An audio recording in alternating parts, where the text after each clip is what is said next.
Happy St. Patrick's Day to you. I hope your day is filled with shenanigans and fun and good luck, and you're safe and you're happy, and you remember that it's about St. Patrick. Unlike the brand new Irish president who insulted St. Patrick in a video message to her country. What? Yeah, that actually happened. It's really something. You got to feel sorry for Ireland, but there's a bigger takeaway. There's a bigger moral to the story there. When leaders literally try to remove part of your culture, and they're a shining example of that. Today is their day. Believe them, because they're trying to. Also, big anti-fraud task force was just announced yesterday. We heard this was coming for quite some time. It's going to be J.D. Vance in charge of this thing. Is it setting him up for the big run for president in the next election? Probably. They're going to fight him tooth and nail because it's all about fraud, because it's all about money. All the elections, everything else, all the cover-up, the reason why they infested the media, it's about money. Even more than power, it's about money. Speaking of money, Nick Shirley has done it again. And that's right, the YouTuber, a 23-year-old YouTuber, is doing what the lamestream media refuses to do, their jobs. Remember, he was the kid that exposed and started, and he kind of like lit the fuse of exposing all the fraud in Minnesota. Now he's got his sights set on, and is already doing it, in California. It's not only fraud in California that's worse, way worse than Minnesota, which we thought was the bottom of the barrel. It's hospice fraud. Hospice, of all things, which is supposed to ease your pain and your loved one's pain. They're using hospice to rip off taxpayers. It's unbelievable. Speaking of taxpayers, where's my SAVE Act? Where is it? We making any progress? No. It goes up to the floor for debate tomorrow. Will it pass? No, because they don't want it to. But Mike Lee, Senator Mike Lee, calls himself Based Mike Lee, makes a good point in this video. And we'll wrap up with today, but let's get right to it. First of all, happy St. Patrick's Day to you. Seriously. Thanks for finding me. I appreciate you. Wicked Radio, live stream, Monday through Friday, 8 a.m. Eastern Time on X and YouTube and Facebook, and then the audio podcast, which is where most of you find me, apparently. Is always posted right after we get off the live stream. Wherever you like to get your podcast, it's right there. Just look for Wicked Radio with me, Bill. Let's get right to it.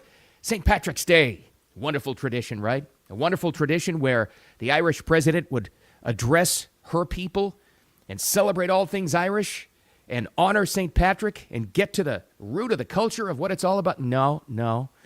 She insulted St. Patrick, and I want you to find out why. Listen to what she calls him. More accurately, what she doesn't call him in 63 seconds. It's a little long. I think you have to follow and listen to the whole thing, though. Here you go. The story of Patrick's life serves as a reminder of the resilience and courage of migrants, the invaluable contributions that they have made and continue to make to the countries they now call home, sometimes even in the face of great adversity. Patrick's story speaks not only to the Ireland of the 5th century, but to the millions still subjected to trafficking, forced labour and displacement today. As we recall the life of Patrick, we invoke his spirit and all right, that's about halfway through. Did you catch it, though? 3 times? Did you catch it? She intentionally does not call him Saint Patrick. Ask yourself why. Because that would go to the root of the real story of St. Patrick. I'll get to in a real second here. And she likens and makes the connection and weaves a thread between St. Patrick and the plight of migrants in their country, how they need to welcome them. People who are suffering from all over the world. Let me translate that for you. What she's saying is, you're going to accept the third world into your country, which has already happened, and it's going to happen even more, and there's nothing you can do about it. That's what that message was. Don't listen to the nice, kind voice. Don't listen to the kind words and what it's all about. It's about an agenda where they want to invade that country, and they're going to allow it to happen, and they'll use it under the guise of suicidal empathy for those who are suffering around the world. Don't believe it. Here's what you should believe. And it's great. It's why? Why do we care about them? Why listen to the Irish president? Because it's a great, glowing, bright red example of a moral of the story that we should all take away. When leaders try to erase your culture, like she is right there, intentionally not calling him St. Patrick, which is an incredibly insulting thing, using his first name. It just is. It's a Catholic thing, whatever. Believe them. Because it's exactly what they're trying to do. It's exactly what she's trying to do. Now, there's a lot of backlash for this, which is great. But those poor people over there in that country don't have a lot of power and a lot of pushback, and they're already seeing it happen in their cities. Maybe not as bad as London, but it's happening. Now, that's what she's talking about. That's the translation of what she really means, is that she's trying to tell you that St. Patrick was someone that ushered in and welcomed all the migrants. And you should too. No, you will too, is what she's saying. Again, don't get fooled by the nice, soft voice. This is a tyrannical message from that broad. Trust me on this one. Now, I'm going to take this to a place where I've never gone before, and it's probably going to get me in trouble. I'm going to tell you anyway, but I'm going to give you a disclaimer. I'm not saying this is factual, okay? I'm just telling you in my life experience, growing up in the suburbs of Boston in a very Catholic family, very Irish Catholic based, in a very Irish Catholic community. I'm just telling you what I was told about the legend of St. Patrick from a very small age, okay? Again, I'm going to qualify this by saying I'm not telling you this is historically accurate. I'm just telling you in my personal history. This is what I was told from a little wee man all the way up every single St. Patrick's Day or every time St. Patrick's name came up, okay? I'm just telling you what I was told. And now juxtapose this with what the Irish president is saying about the immigration dictate she's giving those poor people. I was told growing up as far back as I can remember, and you probably heard this part too. Why is he a saint? Well, the nice, clean, historical version is he drove the rats out of Ireland. That's what the story always was, right? There's a lot of, you find this a lot in history, especially ancient history. It's like they kind of like soften it up so they can tell the story for kids or whoever, or just regular people. Again, this is what I was always told in my personal history, and juxtapose this with what she said. I was always told, in no uncertain terms, that the rats he drove out were invaders and illegal migrants to his country. Get mad at me all you want. I'm just telling you what I was always told as an Irish Catholic American. Always. I don't know if you were. Possibly. But that's what I was always told. Will we ever find out if that was true? I don't know. But isn't it fascinating? And maybe that's just an American thing. I don't know. Maybe it's an Irish Catholic American thing that we're told that. I don't know. But now listen to the message and how it's changed from the new Irish president, where she not only insults St. Patrick by calling him Patrick, okay? And that is an insulting thing in Catholic lore. Not only that, but says that he was somebody that was ushering in all the migrants and took in everybody. I don't know if that's true. I don't know if my story that I grew up with was true, but I'm just telling you that's a completely different thing than I was told forever and ever and ever. So those people have a real problem on their hands with that in charge because they don't have the pushback that we have. And you would tend to think, and it's tough for the American mindset to understand that, right? They're like, we look at that and we're like, why aren't Irish people? God, they love to fight anyway. Why aren't they pushing back? Why aren't the tough English people fighting back against the tyrannical government? Or even France? Or, you know, why can't they be like Poland and close their borders? They don't have the ability to, guys. They just don't. They're in a world of hurt in Europe. They just are. Because of tyrants like that. And I'll say it again. Don't get fooled by the nice voice. This on St. Patrick's Day, we must welcome all. Don't be fooled by that. That's a tyrant. That's exactly what those and those people are in a world of hurt. I pray for the Irish people and anybody over there because that's the kind of leader they have. It's brutal. They don't have the kind of pushback that we do. They just don't. It's push down, policy, and we deal with that too. But at least we have some pushback and ability to fight. That's just those poor people. Can't believe that's. I'm glad that enough people are like, clapping back at her for saying that though. And most people are upset because she didn't call him St. Patrick. They were just calling him Patrick. But more people are keying into the message that she's saying. What she's saying is, despite the nice, soft Irish voice and the empathy and all this other crap, she's telling you that you're going to open up your borders and you're going to be massively invaded by illegal migrants. That's exactly what's happening. Sorry, it just is. And I hope those people find a way to fight back against losing their culture. Because when they tell you that they're going to change your culture, believe them. They're not even trying to hide it. Anyway, fraud task force. We've heard about this for quite some time. We heard for a while that J.D. Vance was going to be in charge of this thing. Turns out it was true. Now, before the press conference happened yesterday from the Oval Office, Caroline Leavitt was hitting the media rounds yesterday describing what about President Trump signing this fraud task force executive order with our vice president? Yes, later this afternoon in the Oval Office, the president and the vice president will formally launch their executive order and their task force against fraud. This is another promise made and kept by President Trump. He announced this in his State of the Union address and announced that. Yep, that's when we heard it was first coming. So did it happen? Is it going to be J.D. Vance in charge? Something very important Trump says here in the press conference. I like how they do this now with executive orders. They have the guy read the official order, and then they go to President Trump to put it into Trumpian terms, and then they have press ask questions about it or whatever. I like how they do this. President Trump now speaking in the Oval Office alongside the Vice President. Let's listen into this right now. This is going to launch a whole-of-government approach to rooting out the very serious problem of fraud in federally funded programs around the country. As an example, you've been seeing it, and seeing it pretty big in Minnesota, $19 billion. But that's only for one little aspect of the fraud. It's $19 billion, and California, as they say, is 10 times worse, and other states are 10. And this is not a Republican-Democrat thing. This is wherever it's taking place. It seems that it's usually in blue states. If it's in a red state, we're going there too. But it seems that it's heavily, heavily, heavily Democrat. And what he said there, the most important thing he said there was, if it will go into red states too. Because if you're just thinking for a second, okay, fine, I'll give you that. Fraud seems to be much worse in blue states and blue cities, granted. But it's there too in other places. You can find, fraud in deep red Florida or Alabama or Mississippi. Trust me, you can find it there too. But what he said there was very, very important. Federally funded programs, and they're going to go after it. Now, I'll tell you this. This is what they fought against the entire time. The whole immigration issue, the border, obviously, it's to affect elections, affect votes, to flood the country. Obviously it did. But to what end?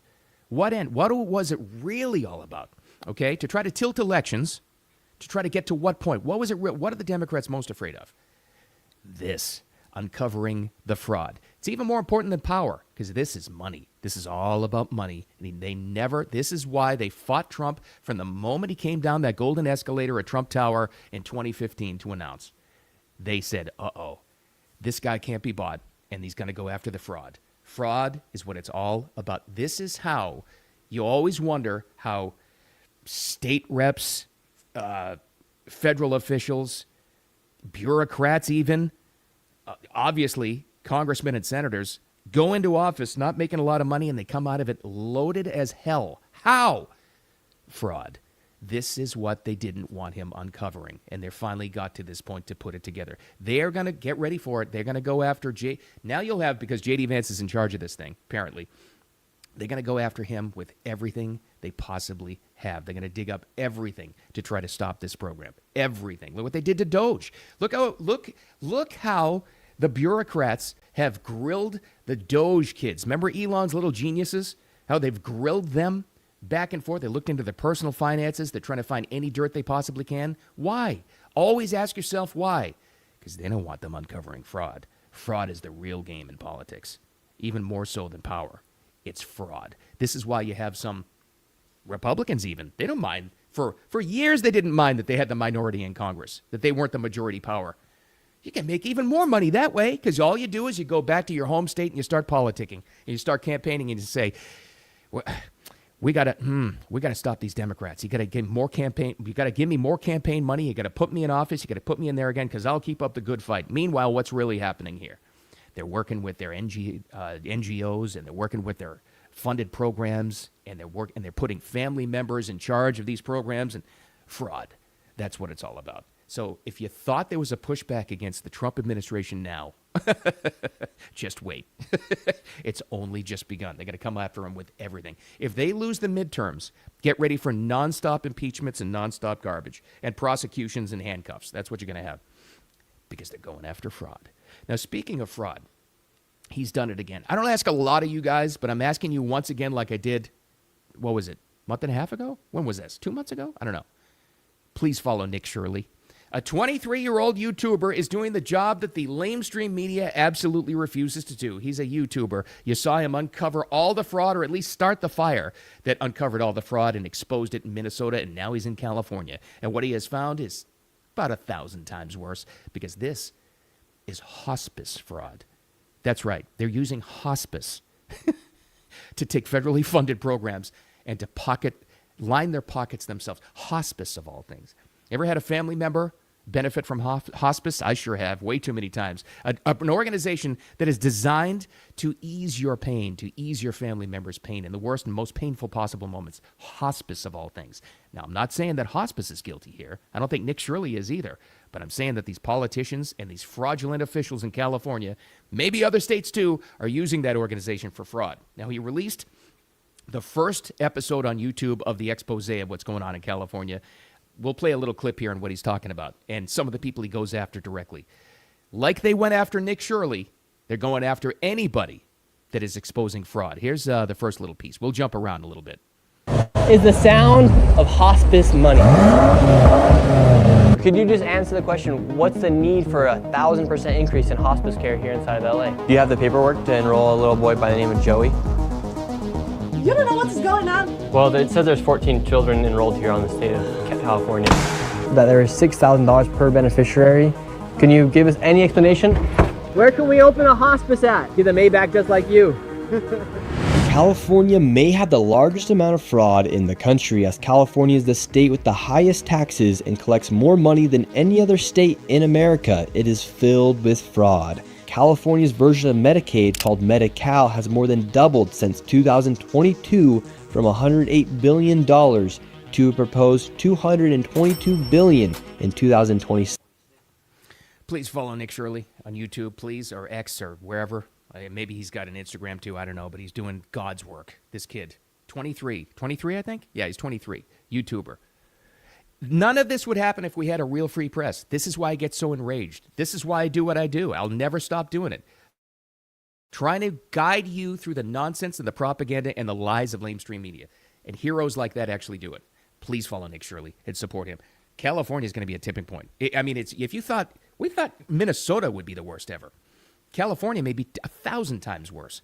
I can't wait till they focus eyes on Massachusetts. Oh, wait till you find that fraud. It's everywhere. This is what's happening. National debt, we have national fraud. That's what's going on. So between the fraud task force, Nick Shirley, all the focus, and they haven't forgotten about Minnesota, going after Doge, kids that are working on that. If you thought the vengeance of the fraudsters, and let's be big boys and girls about this, it's in both parties, trust me on this, it's only just begun. Because now they're going after their bread and butter. All right, speaking of bread and butter, it's been Mike Lee's bread and butter for what, 2 years now? Based Mike Lee, he's a Utah senator, him and others, obviously. Rick Scott from Florida, he's been another one. He's trying to push the SAVE Act. I don't know why he does these videos that are like an extreme close-up, but whatever. The words he says are very important here. It's coming to the floor for debate, the Senate floor tomorrow. Will it pass the SAVE Act to secure our elections? No, probably not. But he has an important message here. It's been about 2 years since Chip Roy and I wrote the SAVE Act, which later became the Save America Act. Tomorrow, this is going to come to fruition as the Save America Act comes to the floor of the United States Senate. I invite all within the sound of my voice who would like this bill to become law to reach out to as many people as possible, friends, neighbors, and especially United States senators who might listen to you. Ask them, please get this passed. Tell them we need to invoke the talking filibuster in the United States Senate. No zombie filibuster will suffice on this one. We've got to turn to this bill, we've got to debate it, and we've got to stay on the bill until it becomes law. There can be no surrender. There can be no ifs, ands, or buts. There can be no cheap imitations here. The Republic is on the line. Let's get this done. I don't think he's hyping that up too much. The Republic is on the line. It 100% is. Because we were just talking about all that fraud. How does it happen? People who shouldn't be in office are in office. That's how. Because we don't have a free press. So it's up to you, me, and everybody else. Because now you have the power to... He's right about that. Reach out to your senators. Reach out to everybody. Well, they won't listen to me. Yeah, but if enough people do and enough people are talking about it, they will. The reason why it's gotten to this point to get even close to being talked about, to be even close to passage, is because enough people demanded it. It's voter ID. It's 80% popularity in the country. And these absolute crooks who are holding out still aren't listening. Probably because they know they shouldn't have been in office in the first place. But keep up the pressure. Let's hope something comes of it. Maybe at the very least, this thing, when it does come out tomorrow, we'll find out exactly, with no doubt, who's actually against passing the SAVE Act. Maybe. I don't know. We'll see. In the meantime, have a great St. Patrick's Day. I hope you have fun. I hope you have safe fun and nothing but good luck. And the big takeaway, like that Irish president insulting St. Patrick and her people, when they use words and messaging and propaganda to change their culture, believe them, because they're not hiding it anymore. That's the big takeaway. All right, thanks for finding me. I appreciate you. Audio podcast posted shortly, wherever you like to get your podcasts, all platforms, also the replay on X and YouTube and Facebook. Make it a great day. A wicked awesome St. Patrick's Day for you and yours. And I'll talk to you tomorrow.